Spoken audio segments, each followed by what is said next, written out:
বাংলাদেশের বাইরে পৃথিবীর বিভিন্ন প্রান্তে যে যেখান থেকে চ্যানেলে দিয়েছেন আপনাদের সকলকে সাদর আমন্ত্রণ তৃতীয় মাত্রা দেখবার জন্য। সাম্প্রতিক নানা বিষয় নিয়ে আলোচনার জন্য আমার সঙ্গে স্টুডিওতে রয়েছেন আমার বায় বসা আছেন সাবেক সংসদ সদস্য এবং বাংলাদেশ জাতীয়তাবাদী দল বিএনপির ভাইস চেয়ারম্যান শামসুজ্জামান দুদু এবং আমার ডানে রয়েছেন বাংলা দৈনিক সমকালের উপদেষ্টা সম্পাদক আবু সাঈদ খান। স্বাগত আপনাদের দুজনকে তৃতীয় মাত্রায়। অনেক বিষয় নিয়ে আমরা মত ভিন্নতা, মতবিরোধ এবং বিবাদও দেখতে পাচ্ছি গত কয়েক মাস ধরে ছাত্র জনতার অভ্যুত্থানের পর থেকে। এখন আরেকটা বিবাদের আশঙ্কা অনেকেই মনে করছেন জুলাই সনদ এবং জাতীয় সনদ নিয়ে। সো আপনারা কি দেখছেন, কি আশা করছেন? ইতিমধ্যে দেখলাম একটা সংগঠন, খুব একটা নাম পরিচয় নেই, তারা একটা লাল মার্চ কর্মসূচি ঘোষণা করেছে যে 25 জুনের মধ্যে এটা ফাইনাল করতে হবে। সো মিস্টার শামসুজ্জামান দুদু, আপনার কাছে শুনতে চাই যে এটি নিয়ে তো প্রচুর কথাবার্তা হয়েছে, কি মনে হচ্ছে? আপনাকে ধন্যবাদ। সাইদ ভাইকে শুভেচ্ছা, দর্শক শ্রোতা যারা দেখছেন তাদেরকে অভিনন্দন। আমার কাছে কিন্তু জুলাই সনদ নিয়ে মিনিমাম কোনো রকম অস্বস্তি বা অন্য কোনো এটা কেন হবে না, এটা একটা ইতিহাসকে নতুন করে লেখার মতো পরিস্থিতি সৃষ্টি করেছে 5ই আগস্ট, এবং এটা একটা দীর্ঘ আন্দোলন সংগ্রাম লড়াইয়ের সৃষ্টি হচ্ছে জুলাই আগস্টের গণঅভ্যুত্থান আমার কাছে মনে হয়েছে। তো সেই জুলাই গণঅভ্যুত্থানের পুরো 17টি মাসে অসংখ্য মানুষ হয় গুম হয়েছে, 17 বছরে অথবা মৃত্যুবরণ শাহাদাত বরণ করেছে। আমাদের এই হিসাব মতে আমাদের দলীয়ভাবে প্রায় 5,500 নেতাকর্মী নিখোঁজ হয়েছে। এটা সামগ্রিক আন্দোলনের একটা চিত্র। তো স্বাভাবিক কারণ এত বড় একটি ঘটনা ইতিহাসে লিপিবদ্ধ হবে না কেন?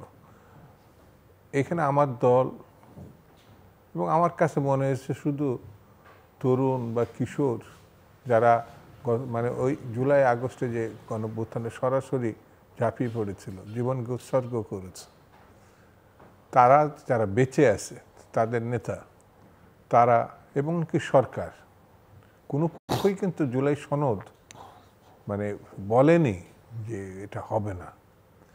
তবে শুরুতে যখন নেতৃত্বদানকারী ছাত্ররা জুলাই সনদ তারাই রচনা করবে বলেছিল, কিন্তু সরকার বা ডক্টর ইউনূস সাহেব নিজে হাতে নিয়েছিলেন যে এটা সরকারই করবে।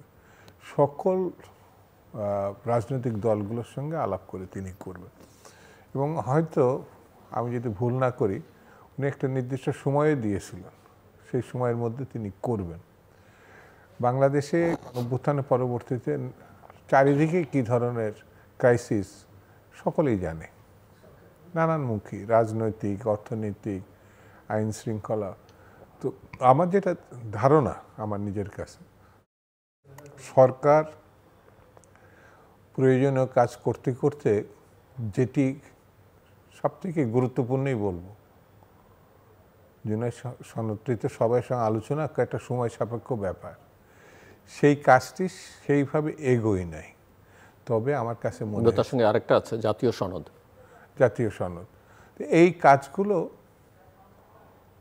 খুব দ্রুততার লয়ে করা উচিত, কারণ সামনে দেশ নির্বাচনের দিকে যাচ্ছে।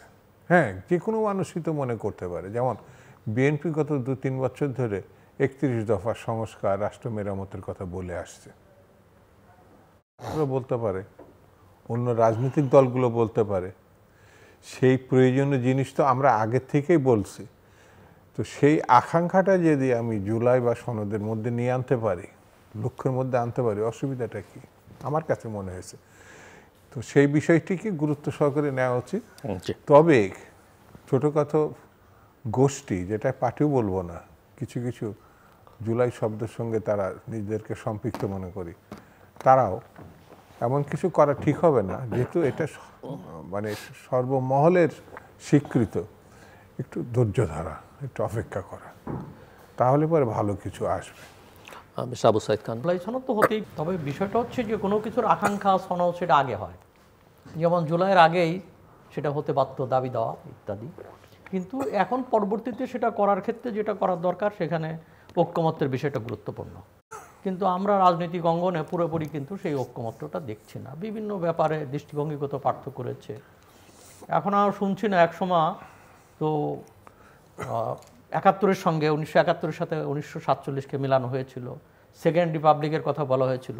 এই বক্তব্য থেকে আমার মনে হয় যে সবাই সরে এসছে কিনা আমি জানি না, সরে আসলে ভালো। তো কতগুলো কমন জায়গা এই সনদটা হওয়া উচিত। এখন হচ্ছে অনেকে বলছে যে জুলাই সনদ, আমি জানি না, কেউ কেউ বক্তৃতা বিবৃতি দেখে আমার মনে হয় বলছেন যে এটা সংবিধানের পার্ট হবে কিংবা প্রিয়াম্বলে থাকবে। তো এই ধরনের বিষয় হলে সেখানে কিন্তু একটা মতপার্থক্য তৈরি হয়ে যেতে পারে। কেন বিএনপি নীতিগতভাবে বোধহয় এটা পছন্দ করে না, অন্য অন্য দলগুলা করে না।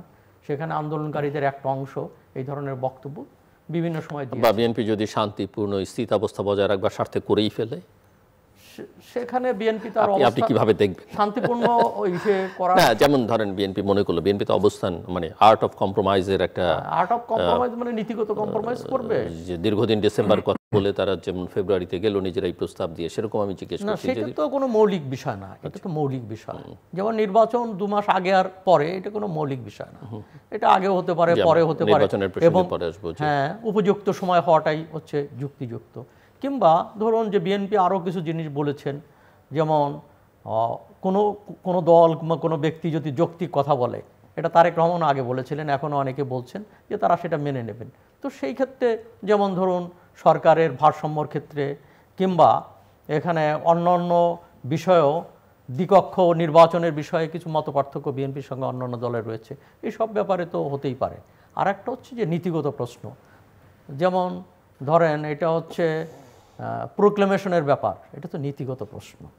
তো সেই প্রশ্নে তো কম্প্রোমাইজ কোনো দল তার অবস্থান ত্যাগ করবে বলে মনে হয় না। বিশেষ করে বিএনপি যারা মুক্তিযুদ্ধের মধ্যে দিয়ে মানে মুক্তিযুদ্ধের দাবি নিয়ে, গৌরব নিয়ে কথা বলছেন, তারা জিয়া রহমান তার যে পরিচয় উনি দল করেছেন, তার মূল পরিচয় হচ্ছে উনি মুক্তিযুদ্ধের অন্যতম সেক্টর কমান্ডার, তার কণ্ঠে স্বাধীনতার ঘোষণা হয়েছিল। তো এই ব্যাপারে তো বিএনপি সেই জায়গাটা ত্যাগ করবে বলে আমার মনে হয় না, বরং বিএনপি আরও জোরে সোরে তাকে সামনে রেখে স্বাধীনতার ঘোষক হিসাবেই তাকে নিয়েই তুলে ধরার চেষ্টা করছেন। অতএব সেই জায়গা থেকে আমার মনে হয় মুক্তিযুদ্ধের প্রশ্নে জাতীয় সনদ যেটার কথা বলা হচ্ছে, ন্যাশনাল চার্টার, এবং সেটা এই যে এতগুলো সংস্কার কমিশনের রিপোর্ট এবং তার ভিত্তিতে জাতীয় ঐক্যমত্য কমিশনের যে বিভিন্ন রাজনৈতিক দলের আলোচনা, তার ভিত্তিতে আপনি কতটা আশাবাদী? হ্যাঁ, কতগুলো সংস্কার আছে, যেমন অনেক সংস্কার আছে যেগুলো ধরেন চার্টারের বিষয় না, যেমন প্রশাসনের সংস্কার, পুলিশের সংস্কার, স্বাস্থ্য বিভাগের সংস্কার, এগুলো তো হতেই পারে, এগুলো কোনো চার্টারের পার্ট না। চার্টারের পার্ট হওয়া উচিত হচ্ছে সংবিধান সম্পর্কিত বিষয়গুলো। তো সেখানে সংবিধান সম্পর্কিত তো খুব যে বিষয়গুলো রয়েছে, যেমন প্রেসিডেন্ট, প্রধানমন্ত্রীর ক্ষমতার ভারসাম্য কী হবে, এখানে নির্বাচন 5 বছরে হবে না 4 বছর পর পর হবে, কিংবা প্রধানমন্ত্রী রাষ্ট্রপতির ক্ষমতার ভারসাম্য কী হবে, এই ধরনের গুরুত্বপূর্ণ প্রশ্নগুলো তো নিশ্চয়ই আমার মনে হয় একটা চার্টার থাকা উচিত। কেননা সব দাবি দেওয়া তো এই সরকার মানতে পারবে না, কেন সেখানে পার্লামেন্টে পার্লামেন্টে অনুমোদনের বিষয় রয়ে গেছে, এবং নির্বাচিত সরকারই সেটা করা উচিত। তবে এই সনদ মানে হচ্ছে আমার কাছে একটা অঙ্গীকারনামা দরকার। জাতীয় সনদ মানে জাতীয় অঙ্গীকারনামা, যে অঙ্গীকারনামা যারাই ক্ষমতায় আসুক তারা বাস্তবায়ন করবেন। তারপরে সবসময় বাস্তবায়ন করবেন এমন ভরসাও পাই না, কেননা 3 জোটের রূপরেখা ছিল, 3 জোটের রূপরেখার পরে বিএনপি, আওয়ামী লীগ 2 দলই কিন্তু ক্ষমতায় এসছে, কেউ বাস্তবায়ন করে নাই, ঘোরাক্ষরেও ওটা উচ্চারণ করে নাই। অতীতে করে নাই বলে এবার করবে না তা তো হতে পারে না, নিশ্চয়ই সবার বোধোদয় হয়েছে। এবং 3 জোটের রূপরেখা যদি বাস্তবায়িত হতো তাহলে এই 24-এর অভ্যুত্থানের প্রয়োজন হতো না। 3 জোটের রূপরেখা বাস্তবায়ন হতো, গণতান্ত্রিক পদ্ধতিতে নির্বাচন হতো, জবাবদিহিতা নিশ্চিত হতো, যেটা কিন্তু 3 জোটের রূপরেখা বাস্তবায়নের মধ্যে দিয়ে সম্ভব ছিল, সেগুলো হয় নাই, যে কারণে নতুন করে সংকট তৈরি হয়েছে। অতএব আগামীতে যাতে সংকট না হয় সেই জন্য এই ধরনের অঙ্গীকারগুলো এবং এই ধরনের গুরুত্বপূর্ণ সিদ্ধান্তগুলো বাস্তবায়ন করাটা জরুরি, এবং যারাই ক্ষমতায় আসবেন আমি মনে করি তারা এ ব্যাপারে যত্নশীল থাকবেন।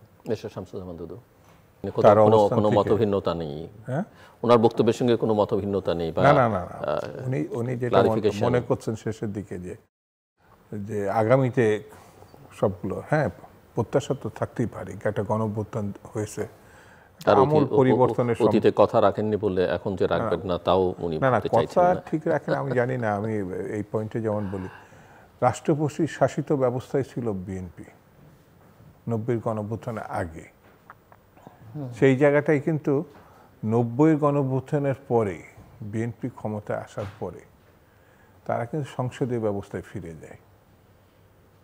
বিএনপি বেগম জিয়া রাষ্ট্রপতি শাসিত বা এই কনসেপ্টই তো ছিল, কিন্তু এই যে ফিরে গেল, এই ফিরে যাওয়াটা কিন্তু খারাপ কোনো ভাবে এটা ব্যাখ্যা করার কোনো সুযোগ নাই। কিন্তু সংসদীয় ব্যবস্থাকেও কিন্তু বলা হচ্ছে প্র্যাকটিস এটা আসলে বাংলাদেশে প্রধানমন্ত্রী শাসিত সরকার ব্যবস্থাই আসলে রাষ্ট্রপতি শাসিত সরকার ব্যবস্থার আদলে প্রধানমন্ত্রী শাসিত সরকার ব্যবস্থা হিসেবেই চর্চা করা হয়। এটা তো অঙ্গীকার বিএনপি ছিল না যে সে ক্ষমতায় গেলে রাষ্ট্রপতি, কারণ এটা আওয়ামী লীগের তারা কিন্তু আওয়ামী লীগে আবার বাকশাল এই যে রাষ্ট্রপতি যেটা পরিবর্তন করেছে এটা আওয়ামী লীগের সংসদীয় ব্যবস্থাটা চতুর্থ সংশোধনীর পর যখন বাকশাল এসেছে তখন রাষ্ট্রপতি শাসিত হয়ে গেছে। কিন্তু এই কৃতজ্ঞতা কখনো আওয়ামী লীগের পক্ষ থেকে এই স্বীকারোক্তিটা কখনো তারা করে নাই। যখন আবার সংসদীয় ব্যবস্থায় মানে ফিরত আনছে বিএনপি বা বেগম জিয়া, তখন কিন্তু শেখ হাসিনা দাবি করছে যে তারই চেষ্টাতে এই সংসদীয় মানে ব্যবস্থাটা ফেরত আসছে। অনেক কিছুই হয়তো থাকে না, অঙ্গীকার থাকে না, নির্বাচনী ম্যানিফেস্টো থাকে না, কিন্তু সময়ের প্রয়োজনে কখনো কখনো যদি মনে হয় এটা জরুরি এটা করতে পারে। যে সনদের যে প্রসঙ্গটিতে আসছে, যেমন আমরা তো সবাই জানি যে কেয়ারটেকার ব্যবস্থা, তত্ত্বাবধায়ক সরকারের ব্যবস্থা, আমাদের দেশে 2-3টি ভালো নির্বাচনও তো হয়েছে, তুলনামূলকভাবে দলীয় নির্বাচনের থেকে আমাদের তো হয়েছে। এবং আমরা সব সময় কিন্তু দাবি করে বলে আসছি যে এটি হওয়া উচিত। যে সময় 14 সালের নির্বাচনে বাতিল করা হলো, শেখ হাসিনা তো আমাদের থেকে বেশি আন্দোলন করছিলেন কেয়ারটেকারের প্রশ্নে, কিন্তু সে তার সময় এটা বাতিল হয়েছে। তা আমার কাছে যেটা মনে হয়েছে যে সনদের থেকেও বা জুলাই ঘোষণা যেভাবে আমি ব্যাখ্যা করি না কেন, পরবর্তী যে সরকারটি আসবে ধরেই নেওয়া হচ্ছে যে বিএনপি আসবে, বিএনপি এই গণঅভ্যুত্থানে অন্যতম প্রধান একজন শরিক। আমার ধারণা যে অঙ্গীকার করলো অথবা করলো না সেটা ব্যাপার না, কিন্তু পরিবর্তিত পরিস্থিতির প্রেক্ষিতে বিএনপি তো সব থেকে বড় দায়িত্বের মধ্যে আসবে, এটা আমার থেকে মনে হয়েছে। এবং আমাদের 31 দফা যেটি গত 3 বছর ধরে আলোচনায় আছে সংস্কারের কথা, এই সরকার তো ক্ষমতায় আসার পরে সংস্কারের কথা বলছে।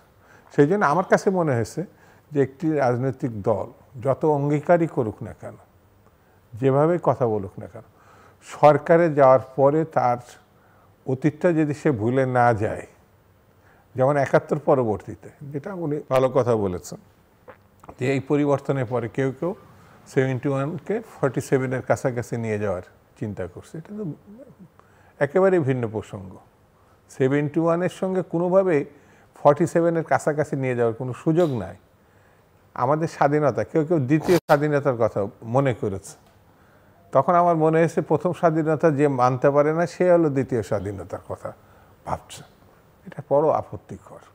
আরও অনেক প্রসঙ্গ আনছে, আমি আর এখন সেগুলো আলোচনা করতে চাই না। আমার কাছে মনে হয়েছে যে মৌলিক যে বিষয়টি, শহীদ জিয়া রহমান স্বাধীনতা ঘোষণা করেছিলেন, রণাঙ্গনে মুক্তিযুদ্ধ করছেন, লক্ষ লক্ষ মুক্তিযোদ্ধা এই দেশটার জন্য আত্মাহুতি দিয়েছে। ওইটার সঙ্গে 90-এর গণঅভ্যুত্থান, 24-এর গণঅভ্যুত্থান বা অন্য কোনো সঙ্গে তুলনা করা যথাযথ না। হ্যাঁ, এটাও আমাদেরকে মুক্তি দিয়েছে, এটাও একটা ফ্যাসিস্ট, একটা স্বৈরতান্ত্রিক ব্যবস্থার থেকে আমাদেরকে উদ্ধার করেছে। সেই উদ্ধারটা গুরুত্বহীন বলছে না, কিন্তু ওইসবের সঙ্গে তুলনা করা ঠিক না। এই সেন্টিমেন্টটা বুঝতে হবে, যারা এটা করছেন তারা খুবই একটা ক্ষুদ্র অংশ, এটা আমার কাছে মনে হচ্ছে, এবং তারা উদ্দেশ্যপূর্ণভাবে এই জিনিসগুলো করছে।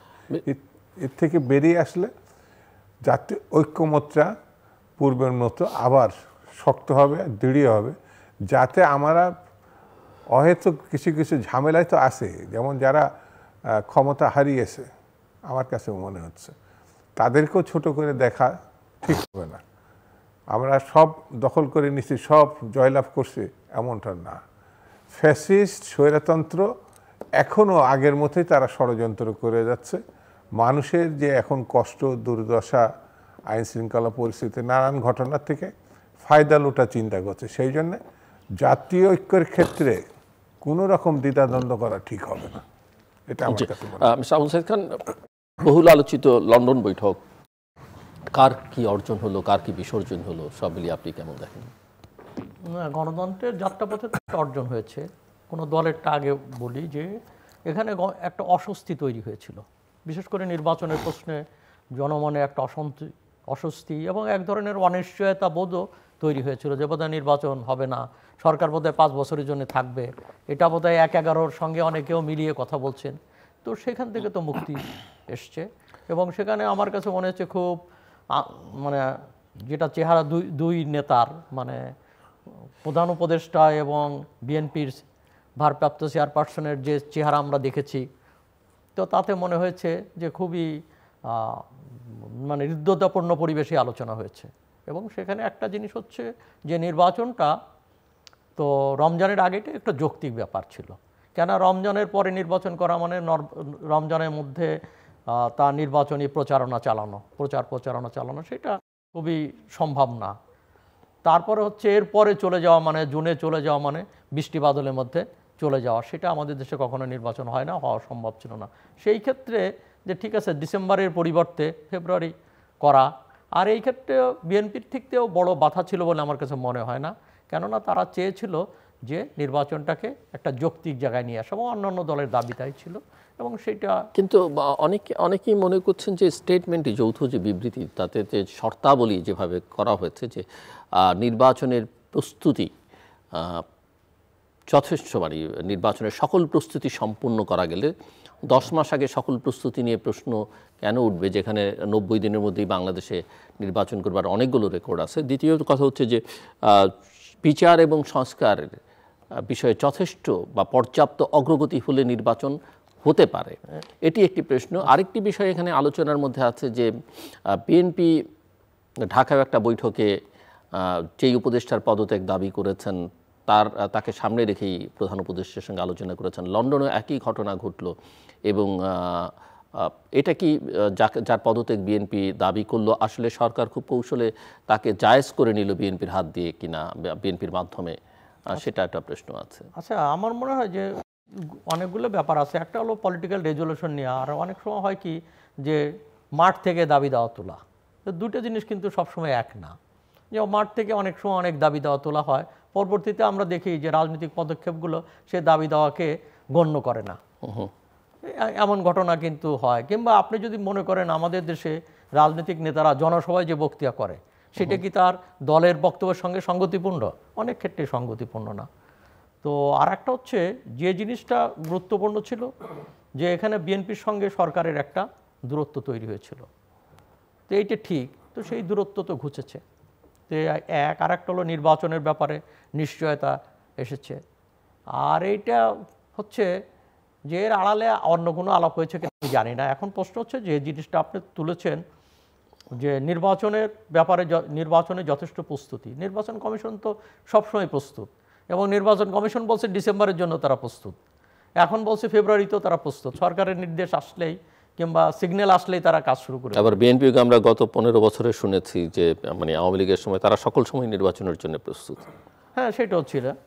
আচ্ছা, এখন হচ্ছে যে দুটো জিনিসের কথা বলা হচ্ছে যে বিচার এবং সংস্কার, এই দুটোর ক্ষেত্রে পর্যাপ্ত অগ্রগতি, এই পর্যাপ্ত এটা কে নির্ধারণ করবে? এখন এর কোনো সীমানা নাই, যে বিচার তো একটা চলমান বিষয় এবং অনেক ঘটনার বিচার, এটা ইচ্ছে করলেই মানে এই এবং ফেব্রুয়ারি মাসে যখন নির্বাচনের কথা বলা হচ্ছে তখন যদি কেউ বলে বা কেউ যদি আদালত পর্যন্ত যায় যে প্রস্তুতি কোথায় সম্পূর্ণ হলো, এখন তো ভোটার লিস্ট তৈরি করা হচ্ছে, জানুয়ারিতে সেটা শুরু হবে, তো এখন কিভাবে ভোট হবে?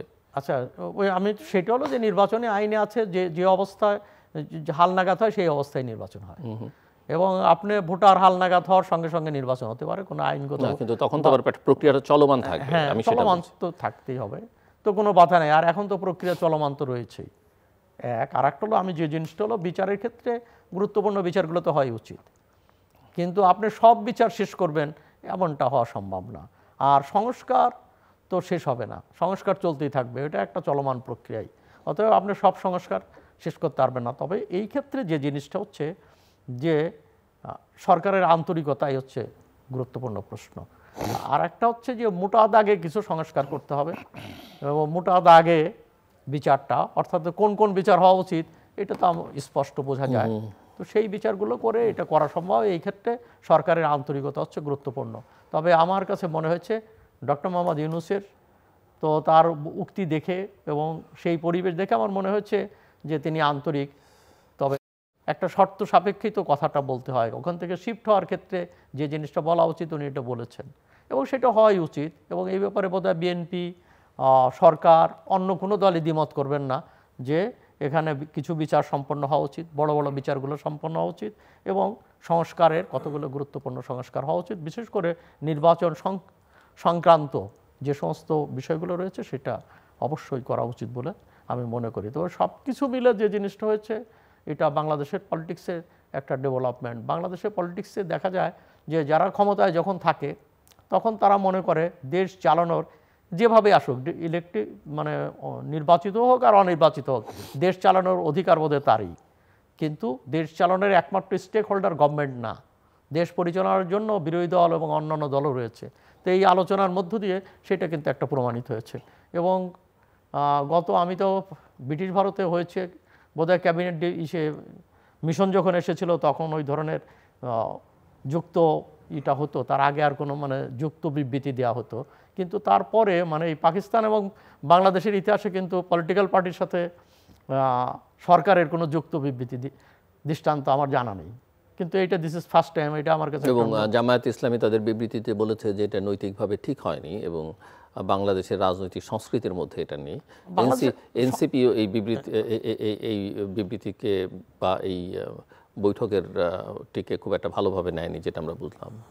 মানে এইটা তো বাধা কিছু না, একটা বিবৃতি মানে কোনো ব্যাপারে ঐক্যমত্যে বিবৃতি দিতেই পারে। হ্যাঁ, বাংলাদেশ এবং পাকিস্তান আমলে এটা প্র্যাকটিস হয়নি।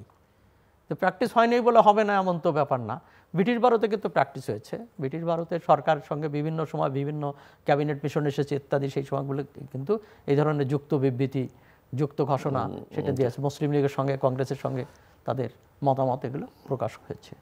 তো এই ক্ষেত্রে এটা একটা ভালো জিনিস, আমার কাছে এটা একটা ভালো জিনিস মনে হচ্ছে যে বিরোধী দলের প্রতিও সরকারের অবস্থান থেকে রেসপেক্টফুল থাকা।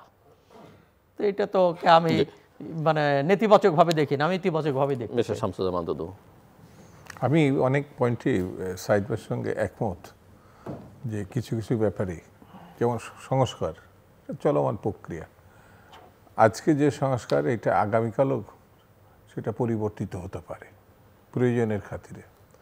সেই কারণে সংস্কার, যেমন নির্বাচন সংক্রান্ত সংস্কার যে ক্ষেত্রে, সেটা অবশ্যই প্রয়োজনীয় যে কাজগুলো সেগুলো শেষ করতে হবে এবং শেষ করার পরে নির্বাচন হতে হবে। কিন্তু আমি টাইম ফ্রেমটা যদি ঠিক সামনে থাকে তাহলে কিন্তু এই সংস্কার দ্রুত আমরা শেষ করতে পারবো। আর বিচারের ক্ষেত্রে অবশ্যই বিচার হওয়া উচিত, কিন্তু বিচার আমি যদি সারা বিশ্বের দিকে দেখি, বিচারটা কি স্বৈরতান্ত্রিক দৃষ্টিভঙ্গি নিয়ে আপনি টাইম ফ্রেমের মধ্যে রেখে বিচার করবেন, তাহলে তার বিচার না। এটা কোনো দেশে, কোনো সভ্য দেশে গণতান্ত্রিক, ওইটা স্বৈরতান্ত্রিক ব্যবস্থা ছিল, ওটা ফ্যাসিজমের ব্যবস্থা ছিল, ওটা কোর্ট তাদের নিয়ন্ত্রিত ছিল। সব কিছুই একটা পূর্ব পরিকল্পনা অনুযায়ী একটা আমরা সিনিয়রিও দেখছি সামনে, এই বিচার হচ্ছে, এই বিচার সেই বিচার না, এটা একটা ধারাবাহিকতা। যদি সেইভাবে আমি ঠিক করতে পারি, আমি কোথায় যেন দেখলাম যে প্রায় 1.5 লাখ এখন ওই যে চেকের কেস, চেক মানে দিছে কিন্তু ব্যাংকে টাকা নেই, এখন 1.5 লাখের উপরে এই মামলা আছে। তার বিচার অঙ্গনে 6 কি 7 জন ম্যাজিস্ট্রেট এই কাজ করছে, তাহলে কত বছর লাগতে পারে? মানে আমাদের কোর্টটাও দেখতে হবে, আমাদের আইন অঙ্গনটাও সক্ষমতা কতখানি। আর সবথেকে বড় জিনিস আমি মনে করি, হ্যাঁ তারা অপরাধী, গণহত্যাকারী, যদি এটাকে আমি আদালতে বিচারের মধ্যে নিয়ে যাই তাহলে বিচারটা যথাযথ করা, আর না হলে পরে তো আমরা দাঁড় করি ব্রাশ ফায়ার করে দিলে যথেষ্ট, সেটা তো বিচার হলো না। সেই জন্যই ব্যবস্থাটা, আন্দোলনটা, সেন্টিমেন্টটা এটা মাথায় রেখে আপনাকে যেতে হবে। আর এটা যদি আপনার ধারাবাহিকভাবে গিয়ে একটি নির্বাচিত সরকার যেই আসুক ক্ষমতায়, সে তার অঙ্গীকারনামার মধ্যে এসে এই বিচারটা শেষ করে বা সম্পূর্ণ করে, তাহলে এটা আরও আপনার মৌলিক বিষয়টি তো হচ্ছে আপনি গণতান্ত্রিক ব্যবস্থায় নিয়ে আসবেন। আর গণতান্ত্রিক ব্যবস্থা মানে শুধু তো নির্বাচন না, আপনি আইন অঙ্গনকে দূষিত করছে, এটাকে আপনার ঠিক করতে হবে। অর্থনৈতিক ব্যবস্থা ধ্বংস হয়ে গেছে, এটাকে আপনার ঠিক করতে হবে। আপনার একেবারে এখন তো একটা পর্যায়ে আসছে, একেবারে কিছু ছিল না, আমি বলবো পুলিশই ঘর থেকে বেরোচ্ছিল না গণঅভ্যুত্থানের পরপর।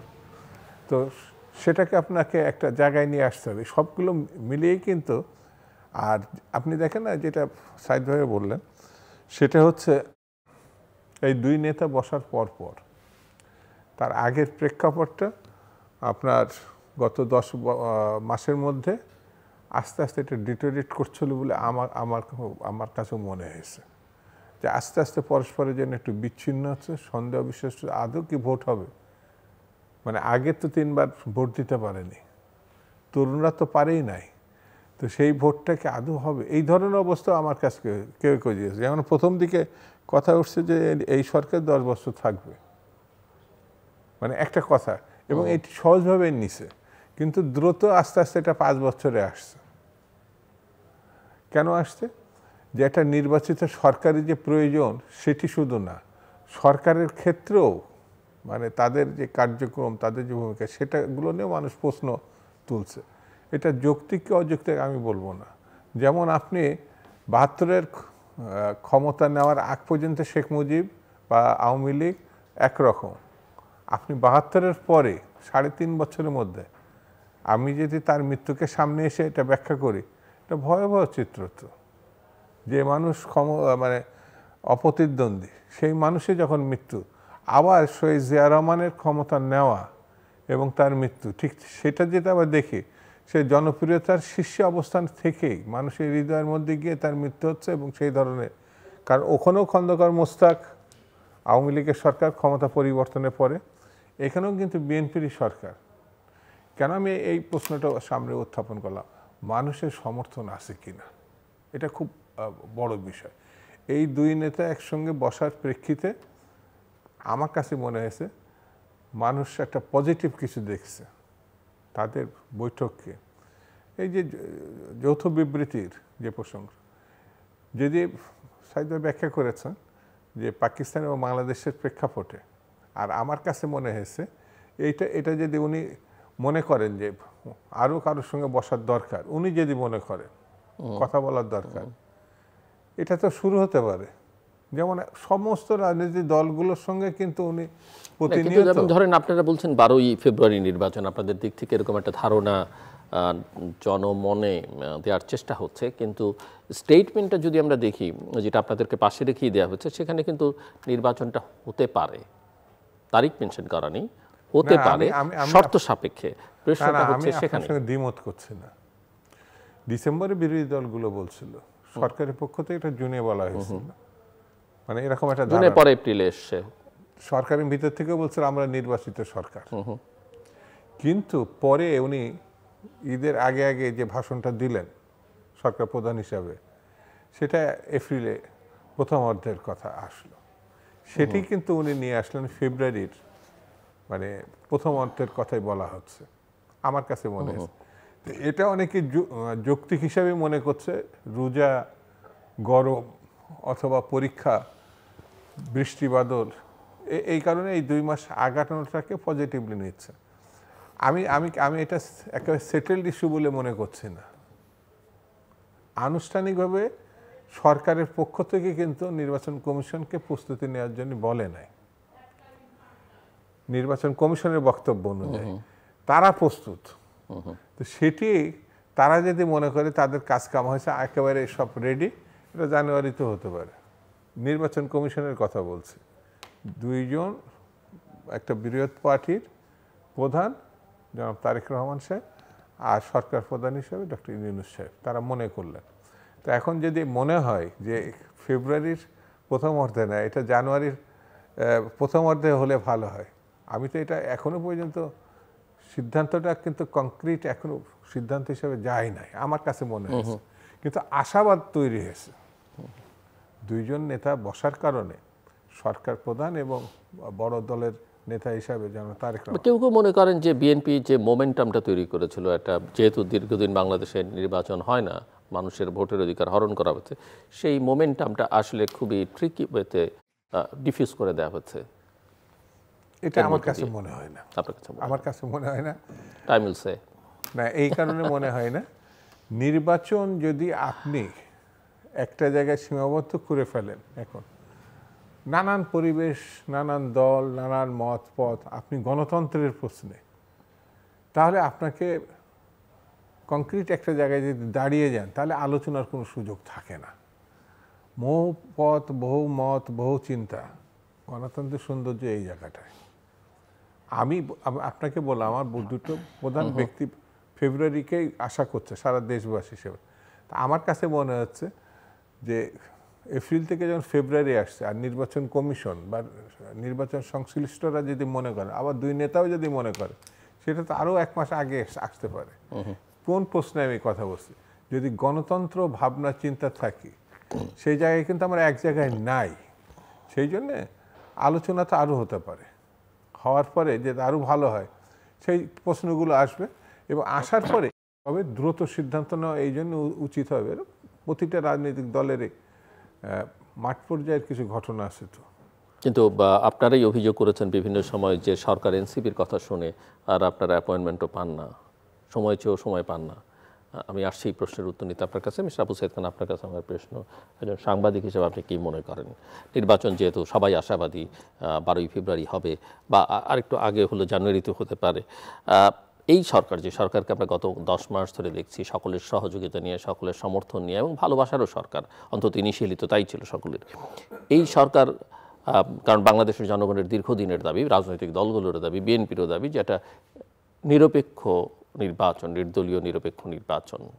এরপরে তো অনেক টার্মিনোলজি আছে, অবাধ, সুষ্ঠু, গ্রহণযোগ্য, অংশগ্রহণমূলক, আন্তর্জাতিক মানসম্পন্ন, শান্তিপূর্ণ, সেগুলো তো আছে, সেগুলোর প্রসঙ্গে নাই বা গেলাম।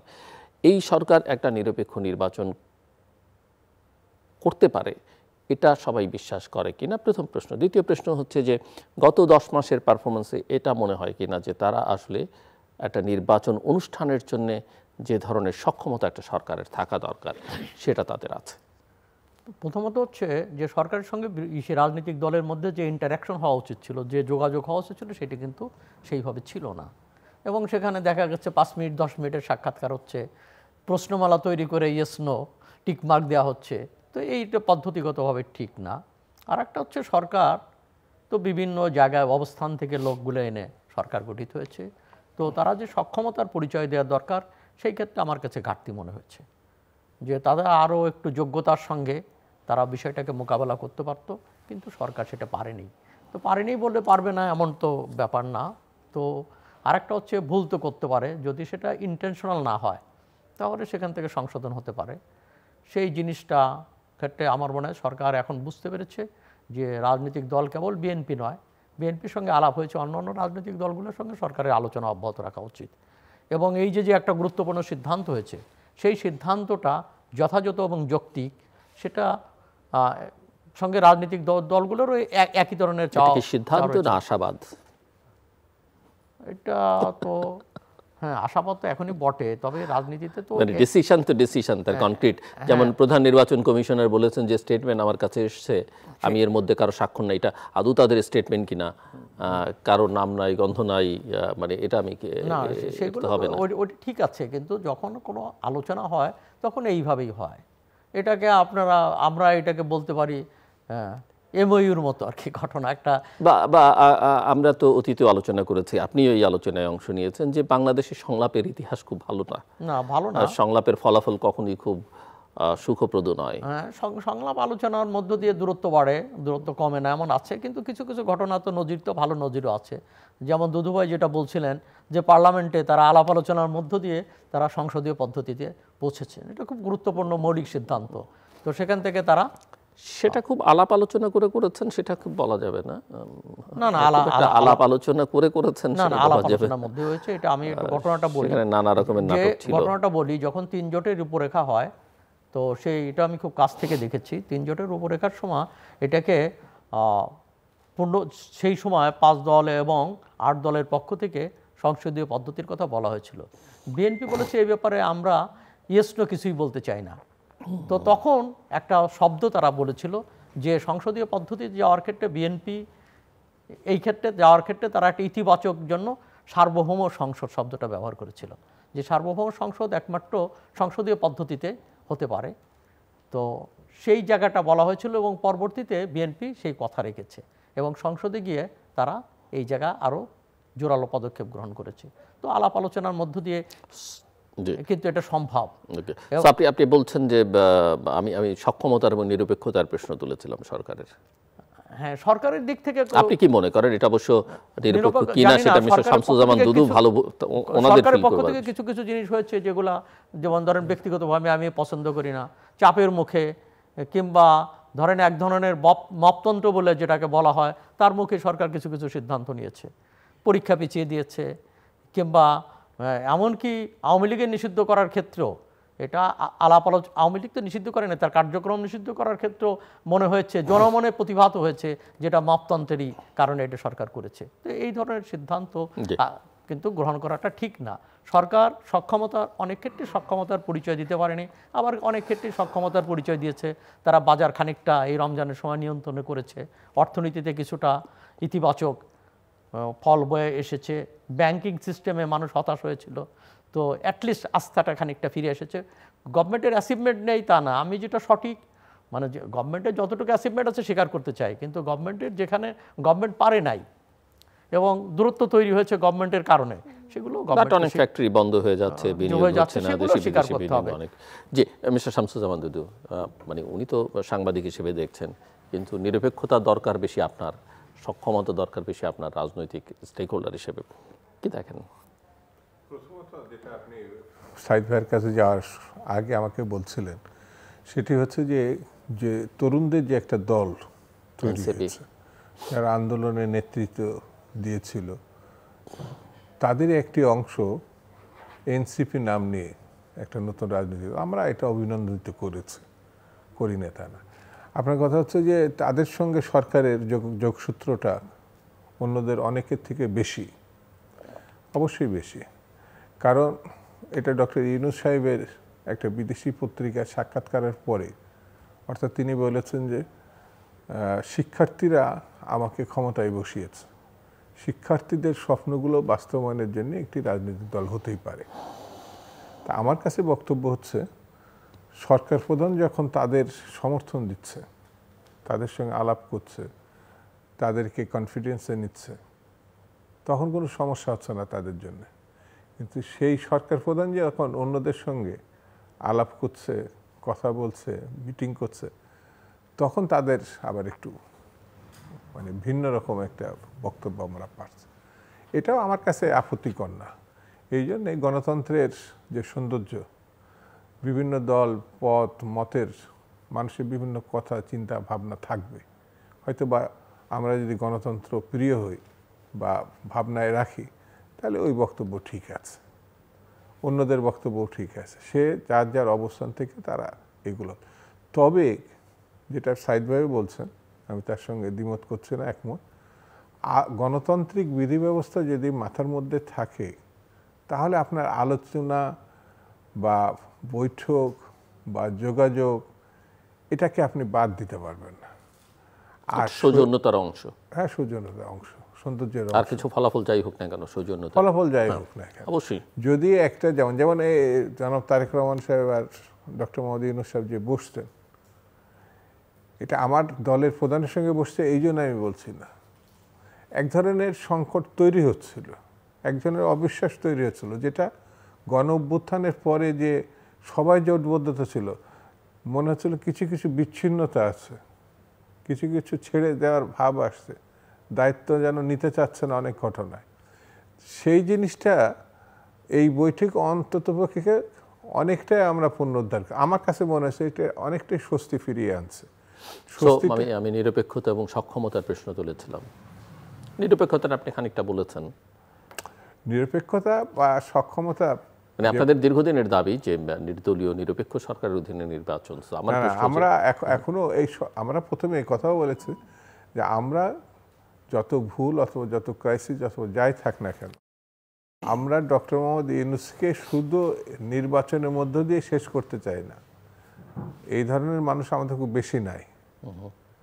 উনি আছেন হয়তো ব্র্যাকের প্রধান যিনি ছিলেন, বা আরো হ্যাঁ কয়েকজন আছে। তো এনে ডক্টর মোহাম্মদ ইউনূস সাহেব ব্যক্তি হিসাবে এখানে কি লন্ডনে কি কিছু গিভ অ্যান্ড টেক হয়েছে? না মানে দেখা হওয়াটা, কথা হওয়াটা, এটা আমি যখন বুঝবো যে এটাকে পজিটিভ ভাবে আমার কিছু সৃষ্টি করতে পারছি বা দেশটাকে পজিটিভ দিকে নিয়ে যেতে পারছি, তখন ঠিক আছে। আর যদি আমি সক্ষমতার প্রসঙ্গ, হ্যাঁ সক্ষমতার প্রসঙ্গ সরকারের, হ্যাঁ মানে 10 মাসে তার পারফরমেন্স অনুযায়ী একটা ভালো নির্বাচন করবার জন্য 10 মাসে এটা একেবারে একটা অন্তর্বর্তীকালীন সরকার। যেমন উনি যে ব্যাখ্যাটা দিলেন ঈদের আগে, মানে যে কাজগুলো তারা করেছে, কিছু সময়ের জন্য মার্কেটও কিছু কাজ করেছে, কিন্তু আবার এই ঈদে যেমন রাস্তাঘাটের অবস্থা খুব একটা ভালো কাজ করে নাই, তার আগের ঈদে করছিল। সরকারের সাফল্য যেমন থাকে, কিছু ব্যর্থতাও থাকে। সেগুলো আপনারা অ্যাকসেপ্ট করে নিচ্ছেন এটা গণতান্ত্রিক। না এখন আমি এই সরকারকে বাদ দিলাম, তাহলে আমার কেয়ারটেকার সরকারকে সামনে আনতে হবে, যেটা আমরা মনে করছি। কিন্তু এখন ডক্টর মোহাম্মদ ইউনূসকে দিয়ে যদি আমি কাজটা শেষ করতে পারি, মানে একটা নির্বাচিত, মানে প্রশ্ন বিতর্ক রেখেও সাইডলাইনে রেখে কাজটা শেষ করতে পারলে ভালো হলো। জি, আমি আলোচনাটা শেষ করে আনতে চাই একেবারে শেষে। মিস্টার আবু সাঈদ খান, খুব অনেস্টলি বলবেন যে কেমন নির্বাচন চান, সেটা 25-এ হোক, 26-এ হোক, বা যখনই হোক। না, সবার কাছে গ্রহণযোগ্য নির্বাচন তো আমরা সবাই মানি কারা? দেশে আন্তর্জাতিকভাবে, জাতীয়ভাবে গ্রহণযোগ্য হওয়া দরকার। যেটা নির্বাচন, যেমন ধরুন আপনি বিতর্ক যাই থাক, 90 নির্বাচন, 96 নির্বাচন কিংবা তত্ত্বাবধায়ক সরকার অন্য নির্বাচনগুলো গ্রহণযোগ্য নির্বাচন ছিল। দলীয় সরকারগুলোর নির্বাচনগুলো ততটা গ্রহণযোগ্য ছিল না, এবং সেটা নিয়ে কখনোই গ্রহণযোগ্য ছিল না। তো সেই ধরনের আমরা একটা, তো এখন তো ডক্টর মোহাম্মদ ইউনূসের কোনো দল নাই, তো অতএব তো সরকারের কোনো দল নেই, এবং সরকার যেহেতু আপনাদের এই আলোচনার মধ্যে বেরিয়ে আসলো যে উনি একটি বিশেষ দলকে তার আশীর্বাদ আছে বা তারা শক্তিশালী হোক, সেটা চান। আমি বলিনি, আপনারাই বলেছেন। না, ডক্টর মোহাম্মদ ইউনূস মানে সরকার প্রধান হিসাবে এই বক্তব্য আমি প্রত্যাশা করি না। ব্যক্তিগতভাবে আমি তার কাছ থেকে এটা প্রত্যাশা করি নাই। তাকে আর একটু নিরপেক্ষতা এবং রাজনৈতিকভাবে যে কৌশলী হওয়া দরকার, তবে উনি তো রাজনীতিবিদ না, সেই কৌশলী হন নাই। অনেক ক্ষেত্রে উনি যেসব কথা বলেছেন, যেসব কথা বিতর্কর জন্ম দিয়েছে। তো এর মানে এই না যে এটা তার অভিপ্রায়, সেটা না। তিনি অনেক ক্ষেত্রে মুখের কথা মনের কথাকে আপনারা একভাবে নিচ্ছেন না। অনেক ক্ষেত্রে হতে পারে, অনেক সময় তো আমাদের অনেক কথাই বিতর্ক তৈরি হতে পারে, কিন্তু আন্তরিক উনি এইভাবে চান না। কেমন নির্বাচন চান সরকার? আপনি নিশ্চয়ই নির্বাচন চাই। কেমন নির্বাচন? সবার কাছে গ্রহণযোগ্য, অর্থপূর্ণ, আমি যাতে ভোট দিতে পারি। যেমন বিগত একটা নির্বাচনে ভোট দিতে গিয়ে আমি খুব অপ্রীতিকর প্রশ্নটাই করি। আওয়ামী লীগ এখন তার কার্যক্রম স্থগিত, আওয়ামী লীগের নির্বাচনের কি হবে? মানে আওয়ামী লীগের কাছে গ্রহণযোগ্য হবে, বা তার জনসমর্থন যেটুকু বাংলাদেশে আছে, যতটুকুই আছে, অবশিষ্ট যেটুকু আছে, তারা তো বাংলাদেশের নাগরিক, তাদের নাগরিকত্ব এখন স্থগিত করা হয়নি, সেক্ষেত্রে কি হবে? আচ্ছা, আমি আপনাকে অনেক আগেও এখানে বলেছি যে দল অপরাধ করে সেই অপরাধের শাস্তি হওয়া উচিত। কোনো দলকে নিষিদ্ধ করা কিংবা রাজনৈতিক প্রক্রিয়ার বাইরে রাখাটা এটা ঠিক না, এবং এটা সাময়িক ফল দিতে পারে, কারোর জন্য সাময়িক সুবিধা করতে পারে, কিন্তু আখেরে এটা দেশের জন্য লাভ হয় না, গণতন্ত্রের জন্য লাভ হয় না। অতএব সব মানুষ যাদের বিরুদ্ধে কোনো সুনির্দিষ্ট অভিযোগ নেই, বিচার প্রক্রিয়ায় শাস্তিপ্রাপ্ত নয়, তাদের নির্বাচন করার, সেই দল এবং ব্যক্তি নির্বাচন করার অধিকার রয়েছে বলে আমি ব্যক্তিগতভাবে মনে করি। মিস্টার শামসুজ্জামান দুদু, কেমন নির্বাচন চান? আমি তো একেবারেই সব দলের অংশগ্রহণের মধ্যে দিয়ে একটি নির্বাচন, কিন্তু আওয়ামী লীগ যেটা করেছে মানে 15 বছরের, এটা ক্ষমার অযোগ্য। জনগণ প্রত্যাখ্যান করেছে, এটা ক্ষমার অযোগ্য, পালিয়ে গেছে। না আমি বলি এটা ক্ষমার অযোগ্য। তারা যে অপরাধ করছে, গণহত্যার মতো যে লুটপাটের মধ্যে দিয়ে, সেটারও বিচার হওয়া উচিত, অবশ্যই, সেটা অবশ্যই। কিন্তু একটা জিনিস আপনি লক্ষণীয় করবেন, সরকার কিন্তু আওয়ামী লীগকে নিষিদ্ধ করেনি, কার্যক্রমকে নিষিদ্ধ করেছে। হ্যাঁ, এই সময় পর্যন্ত বিচার কার্যক্রমটা তাহলে পার্থক্যটা কি দাঁড়ালো? না, না, না, পার্থক্যটা এটা দাঁড়ালো যে আপনি কখন বিতর্কে পড়বেন। শেখ হাসিনা তাহলে এবং নির্বাচনে- আওয়ামী লীগের দায়িত্বশীল কোন তাহলে তো ওই নেতা, বিচার শেষ হয়ে, যেটা সার্জিস আলম দাবি করছেন যে বিচার শেষ হলে নির্বাচন শেখ হবে। হাসিনা নিজেই তো চায় না যে আওয়ামী লীগ থাক। তার মিনিমাম মানে দৃষ্টিভঙ্গি, এত বড় ঘটনার পরও অনুতাপ নাই, সে যা করছে সব ঠিক করছে। তার দায়িত্বশীল কোনো নেতাও জাতির সামনে একদম এসে সত্যি ক্ষমা কথা, চায় নাই। একদম না না, সত্যি ক্ষমা কথা। চায় নাই।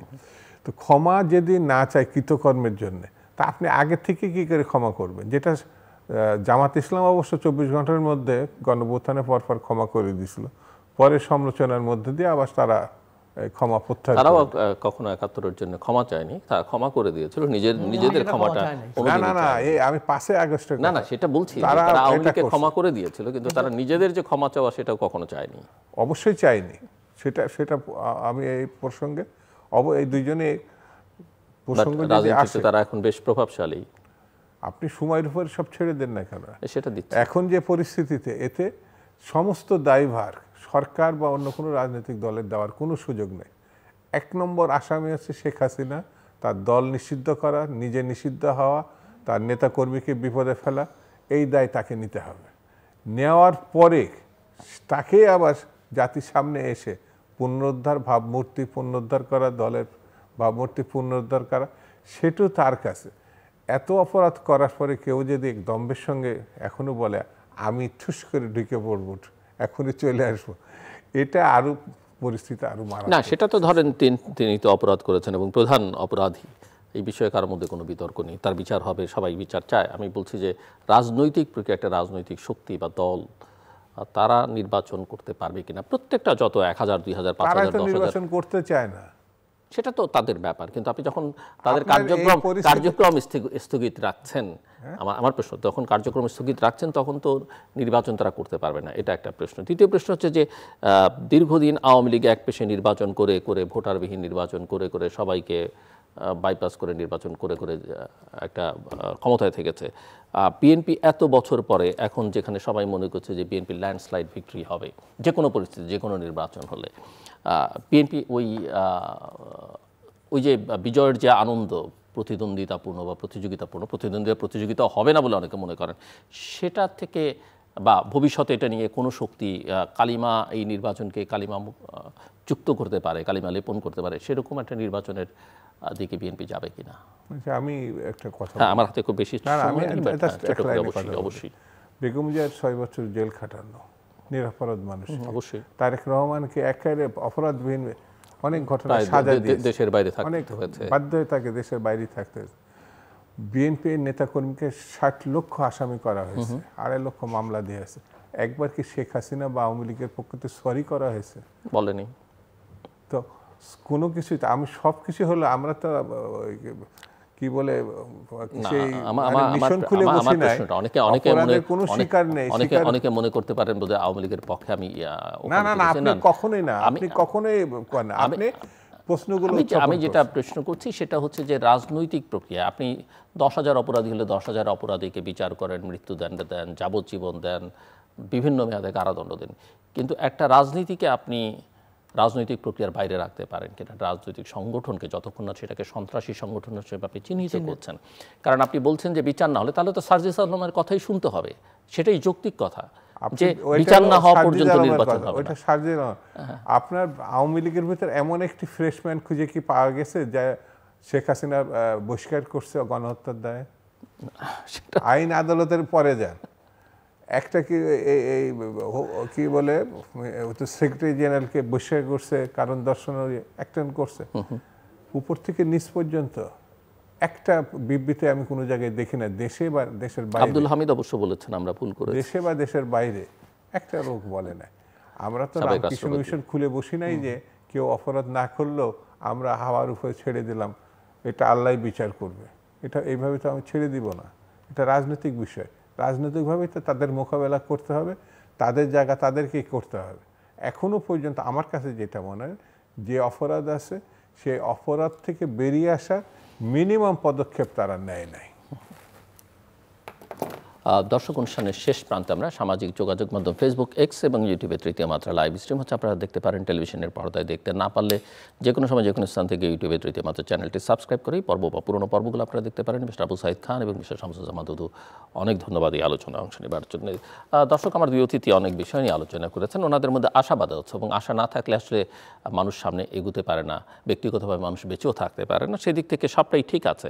তবে একথা ঠিক যে বাংলাদেশে মানুষের অধিকার, সেই অধিকারের মধ্যে ভোটের অধিকার আছে, সেটা প্রতিষ্ঠা করবার দায়িত্ব সবার। সরকারের দায়িত্ব, রাজনৈতিক দলগুলোর দায়িত্ব, এবং নির্বাচনটা কেমন হবে সেটাও তার সঙ্গে সম্পর্কিত। এবং একটি অবাধ, সুষ্ঠু, গ্রহণযোগ্য নির্বাচন ছাড়া, এবং সেই নির্বাচন অবশ্যই এটি নিরপেক্ষ নির্বাচন ছাড়া, সেই নির্বাচন এত বছর পরে, এত রক্তদানের পরে, ভোটের অধিকারের জন্য বিএনপির বহু নেতাকর্মী জীবন দিয়েছেন। 14 সালের নির্বাচনে জীবন দিয়েছেন, 18 সালে দিয়েছেন, 24-এ দিয়েছেন, এবং তারপরে ছাত্র জনতার অভ্যুত্থানেতে দিয়েছেনই। কাজেই কোনোভাবে প্রশ্নমুক্ত একটা নির্বাচন করা যায় কিনা, তার জন্য যেটা করা দরকার সেই বিষয়ে একটা রাজনৈতিক ঐকমত্য কিন্তু বাংলাদেশে খুব জরুরি। এবং সরকারের নিরপেক্ষতা নিয়ে ওনারা প্রশ্ন তুলছেন বটে, সরকারের সক্ষমতা নিয়ে প্রশ্ন তুলছেন, কিন্তু আশাটা রাখতে চাইছেন। এই আশা তাদেরকে হয়তো, কারণ তারা ধরেই নিয়েছেন, এবং মোটামুটিভাবে সাধারণভাবে পারসেপশন তাই যে তারা ক্ষমতায় যাবেন, কিন্তু কীভাবে যাবেন, কতটা জনসমর্থন নিয়ে যাবেন, কতটা প্রশ্ন মুক্তহীনভাবে যাবেন, সেটা একটা বড় বিবেচ্য বিষয়। কিন্তু তার চেয়ে বড় কথা হচ্ছে যে এর মধ্য দিয়ে কোনো মানুষের অধিকার ক্ষুণ্ণ হচ্ছে কিনা। যারা অধিকার খর্ব করেন মানুষের, তাদেরকেও যখন বিচারের আওতায় আনা হয়, সেখানেও কিন্তু তার অধিকার চর্চার, অধিকার সুরক্ষার দায়িত্ব আইনি প্রক্রিয়ার মধ্যেই আছে। সেটা যেন আমরা মাথায় রাখি, কারণ আমরা একটা গণতান্ত্রিক ধারার সূচনা করতে চাই, এবং যেই ধারায় এখন ঐতিহাসিক দায়িত্ব বিএনপির উপরে পড়েছে, বিএনপির ভারপ্রাপ্ত চেয়ারম্যান তারেক রহমানের উপরে পড়েছে। আমরা আশা করব যে সেই ধারাটা তারা অব্যাহত রাখবেন। এবং আমাদের স্মরণ করার কথা, অনেকেরই স্মরণ থাকবার কথা, বেগম জিয়া, বিএনপির চেয়ারপারসন, তিনিও একসময় বলেছেন যে বিএনপি আওয়ামী লীগের ক্ষমতার সময় যে বিএনপি প্রতিশোধ, প্রতিহিংসার রাজনীতি করবে না। এখন প্রশ্ন যে জাতীয় এবং আন্তর্জাতিকভাবে সমাদৃত বা নাম আছে, আমরা সবাই জানি, দুটো নাম উচ্চারণ করি, মিস্টার তারেক রহমান বিএনপি নেতা, বিএনপি নেতৃত্ব, তারা কি শেখ মুজিবুর রহমান হবেন না নেলসন ম্যান্ডেলা হবেন, সেটা কিন্তু তাদেরকেই ঠিক করতে হবে। আমার কথা শুনবার জন্য, আমাদের কথা শুনবার জন্য আপনাদের অসংখ্য ধন্যবাদ। আপনাদের সবার জন্য শুভকামনা।